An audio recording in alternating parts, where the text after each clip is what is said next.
all the energy, the total energy. And energy, according to assumption, it goes from 0 to infinity. So E bar is equal to, what I will do is, it goes from 0 to infinity, and energy of each, this is E is the energy of dn atoms. Dn atoms means this is this. These are dn atoms. Here dn is 10, and what is the energy it contains? 2. So 2 into 10 plus, I am doing next. What is the dn here? Number dn is number 50, and I have to multiply with E. E is the value of energy for dn atoms. Here, this is our E total value, right? Don't confuse this with this. This here E, or I can make small 1. This E, this E represents energy of dn atoms. Okay. Why I am integrating?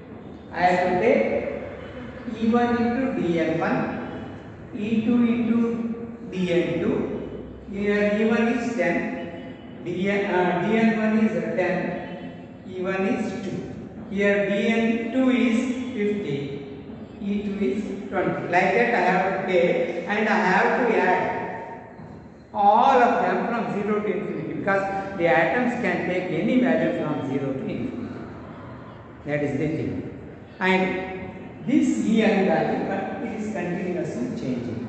And this gives total energy, but I want average. Then what I have to do is, I have to divide this by total number of atoms. So this is also going from 0 to infinity.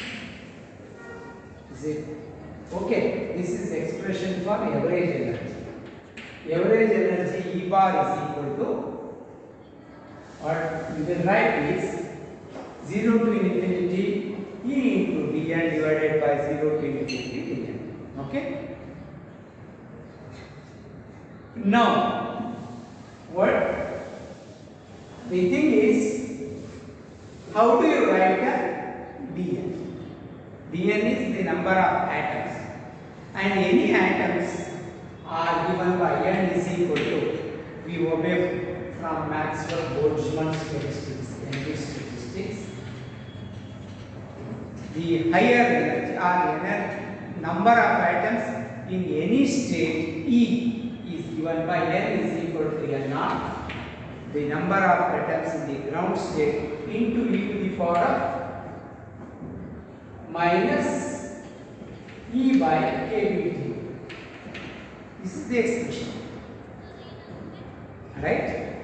N is equal to n0 e to the power of minus E by kBT. This is giving the number of atoms at any state E at any temperature T is given by n is equal to n0, the number of atoms at the ground state, into e to the power of minus E divided by kBT. If you take dn, you have to differentiate. The first differentiation plus second differentiation, and first differentiation n0 is always a fixed value, that becomes 0. And what will be this second differentiation? This is minus E divided by kBT into minus, yes, E divided by kBT square, right? Then differentiation with the T. So you are going to get this. So this is the value you have to write.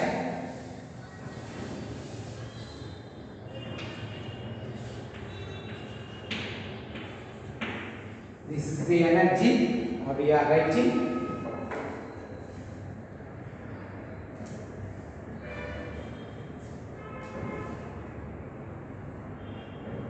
Minus D divided by kBT is the value we write.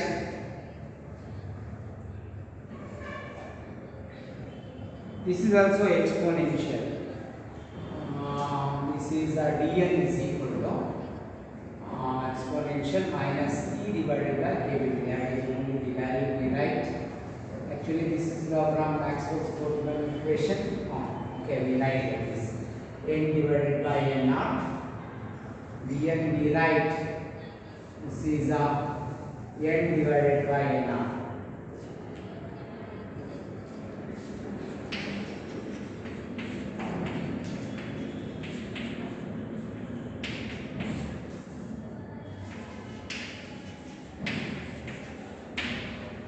Boltzmann constant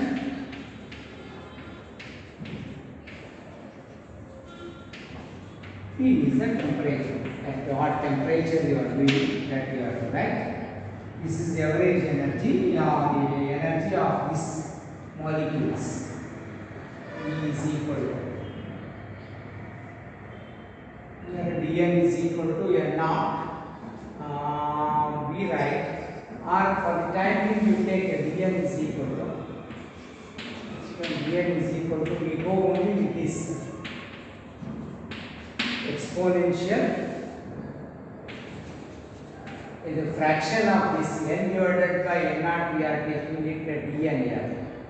The number of atoms to the original. What percentage of atoms having this energy? Here that is the meaning of dn here. This is e divided by kBT. Directly you can take this. dn is equal to n divided by n naught. That means out of 100, if we are taking only 10, that much they are having this much energy. Fraction of energy that they are having. So this is also going to be from 0 to t. The same thing you have to write dn exponential minus eb divided by kBT. Write this.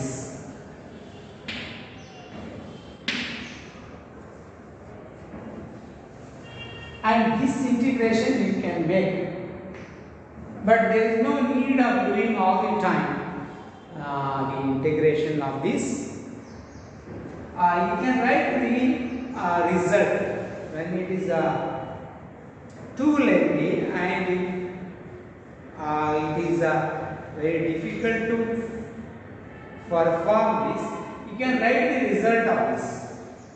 So if you are interested in the mathematics of this, the evaluation of this integration, you can refer Pillai. The worked out, it is coming to be 2 pages for this derivation. But now what I will do is I will take the final results. After simplifying this integration, I will write.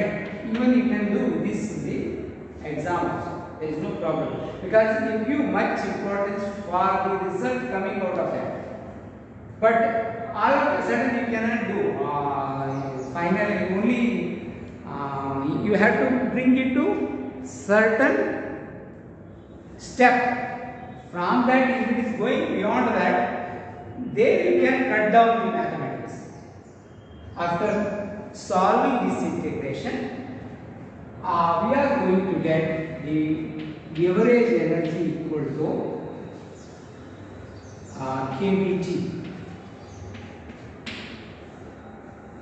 This comes kBT by 2 plus kBT by 2. There are 2 parts of this. You can write directly after simplifying.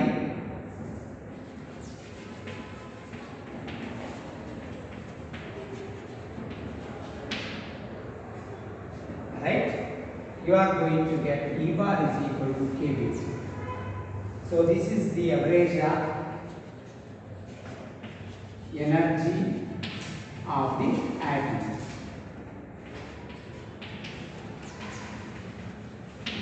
And how many atoms are there in 1 mole? There are n for 1 mole. There are n number of atoms. Right? So total energy is equal to E total is equal to E bar into n. Right? E bar, what is the value of E bar? is kVt into N, right? Is kVt into N,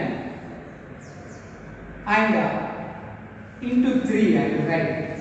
Why 3 means every atom has got 3 degrees of freedom. There are n number of atoms. They can vibrate along x-axis, they can vibrate along y-axis, they can vibrate along z-axis. So each atom can do 3 linear motions about its mean position. So each atom has got 3 degrees of freedom. So the total energy you should write. The energy comes because of vibration along x-axis, along y-axis, along z-axis. So for that reason, this is 3 represents degrees of freedom. So 3N kBt is the total energy. So ultimately what we will do is we write the total energy as U. This is equal to 3N kBt. This is suffix Boltzmann constant. And N into kV is nothing but universal gas constant R, because R is equal to N into kV. This is the total energy. And if you take the specific heat, this is nothing but du by dt. To differentiate the T, and this is value is going to be 3R. Its value is coming to be 3R. Very important is this value R is universal gas constant, universal constant. This value CV shows it is independent of T. Means the specific heat should not change with the temperature.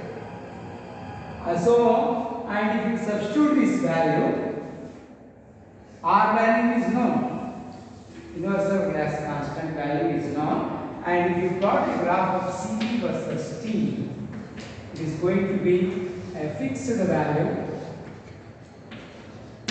equal to 3R. So this is the value you are going to get. Right, for all the metals, because N into kV is a constant. N is a different for different this thing. But N into kV, if you do R, it is a constant. So you should have this type of curve. Dulong-Petit's law predicts if you plot CV versus T, you should get this type of curve. But what experimentally we are observing? This is going to fall. This is okay here. At higher temperature it is okay. But when you go to lower temperature it is falling like this. This is experimental. But this is theoretical. Because this is a fixed value. It should not depend on T. Final value is independent of T. According to Dulong-Petit's law, CV value is independent of T. So its graph should be like this, but experimental graph is like this. That shows some problem. The assumptions made in a Dulong-Petit's law. Is it okay? And you can calculate for one particular molecule how much value you are going to get on one particular temperature. It gives one value for this calculated. And if you do for 300 Kelvin,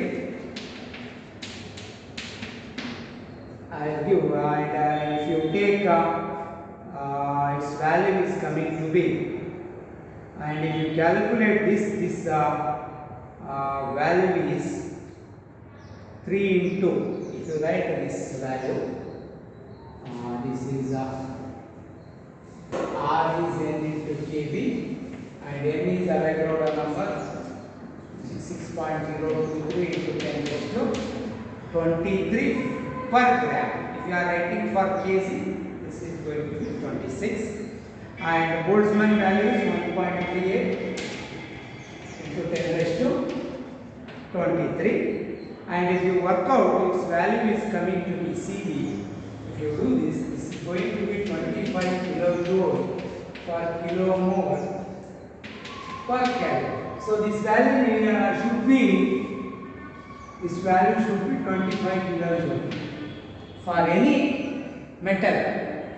For any metal, the value should be 25 kilojoule.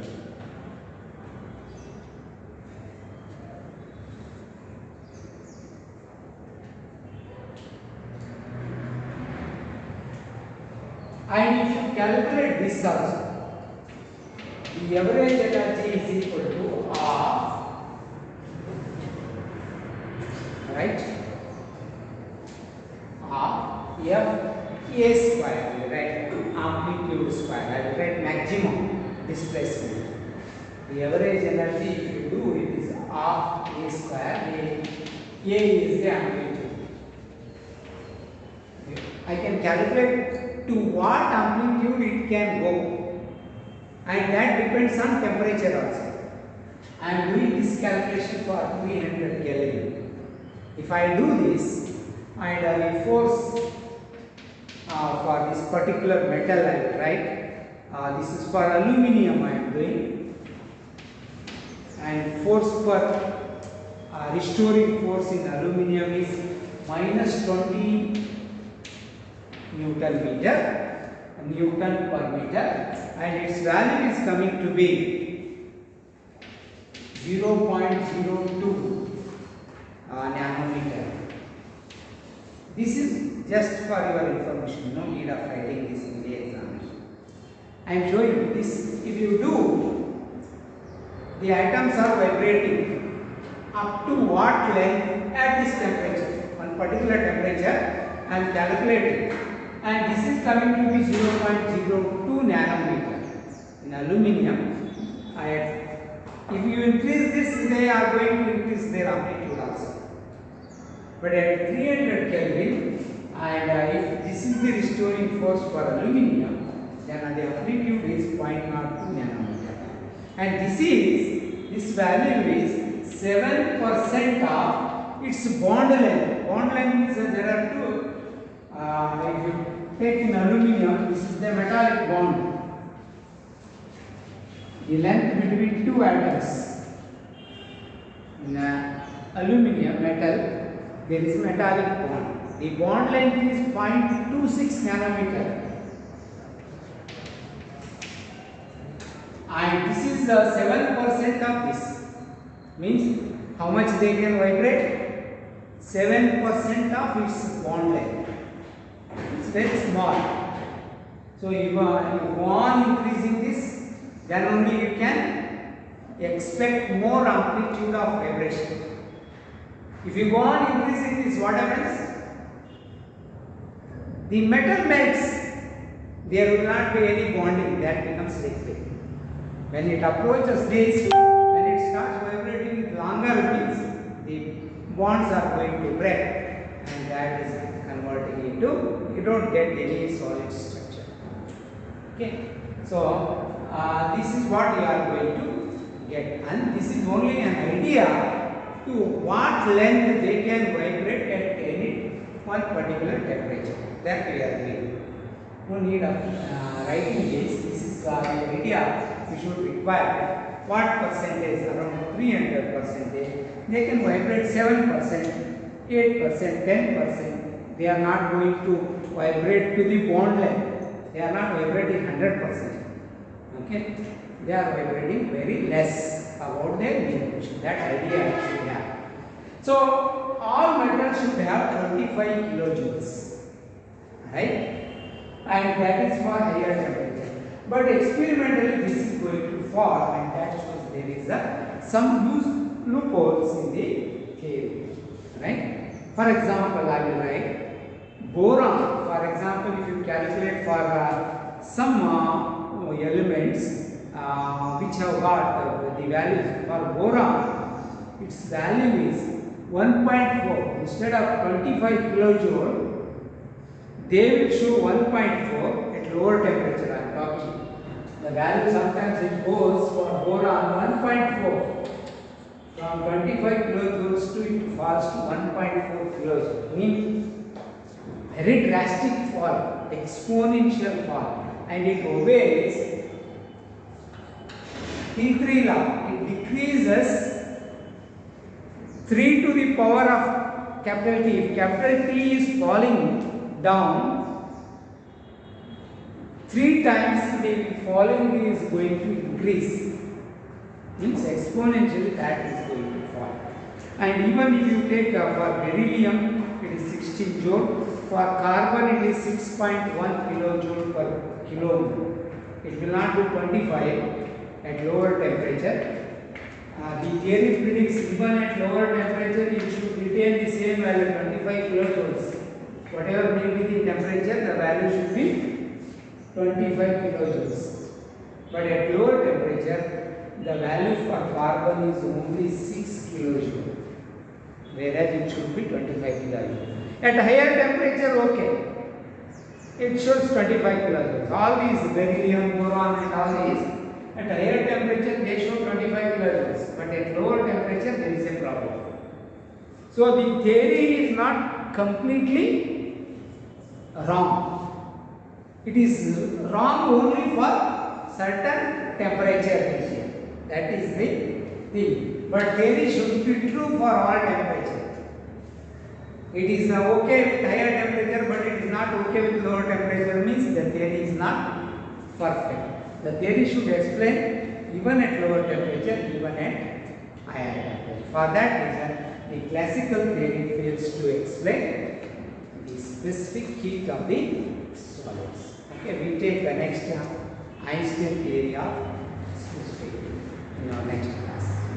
What Einstein means, only a slight correction. He takes all assumptions okay, but the end what he does is, they cannot take values continuously, they take only discrete values. He uses the idea of discreteness, which is the foundation of the quantum mechanics. Okay. Again, only difference you will find in E bar only. Here, while writing this value, you have to put EB as Nhν. That's all. Hν is quantization. It can take in terms of packets of this. Energy can be packets of this. If you substitute in this and do the calculation, you are able to get this graph, but not perfect. Einstein theory shows T square falling, not T cube again. Again there is a problem with Einstein theory. He shows that higher temperature okay, lower temperature he shows there is a falling according to T square dependence. But actually it is T cube dependence. Again there is a problem in Einstein's theory.